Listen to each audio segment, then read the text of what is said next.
Bien, bonjour à vous tous et toutes, bienvenue dans cette nouvelle vidéo où je suis venu vous parler aujourd'hui d'une clé essentielle de vie qui s'appelle la lecture.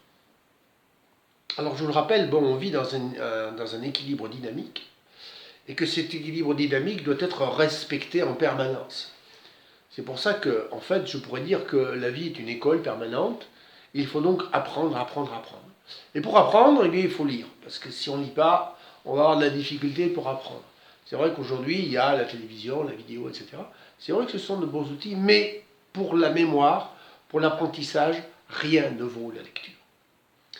Alors, la lecture, c'est d'abord donc excellent pour la mémoire, parce que vous allez créer de nouveaux chemins neuronaux. C'est excellent aussi pour pouvoir rédiger, pour pouvoir avoir son style, pour l'orthographe aussi, pour la racine des mots. Un livre aussi, c'est comme un ami, c'est-à-dire que on le quitte, on le retrouve avec plaisir. Un livre, on peut le manipuler, c'est un bel objet, il peut y avoir de belles illustrations à l'intérieur. Et puis, un livre, c'est quelque chose aussi qui se range dans une bibliothèque, donc on peut l'avoir à la vue, etc., etc. Bref, donc il n'y a que des avantages d'avoir beaucoup de livres chez soi. Alors d'abord, combien il faut en lire? Bon, moi, personnellement, j'en lis à peu près entre 3 ou 4 par mois.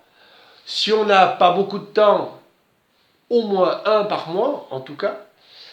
Alors, comment faut-il lire? Alors, il vaut mieux lire par fractionnement, c'est-à-dire lire, par exemple, 10 minutes ou un quart d'heure, et puis, de nouveau, s'arrêter pendant 10 heures, et puis, de nouveau, relire, vous voyez?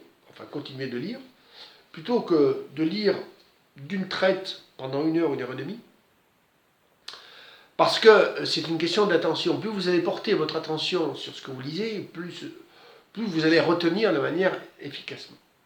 Plus ce sera efficace. Je vais quand même vous donner... Alors, deux choses importantes.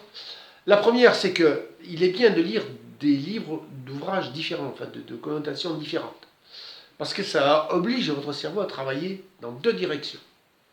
Par exemple, vous pouvez lire un livre côté scientifique, et puis lire par exemple un roman. C'est parfait. Et ensuite, quand vous lisez, surlignez ou soulignez les passages importants. Notez-les sur une feuille quand vous avez terminé. Et quand la feuille est pleine, recopiez-la sur un livre.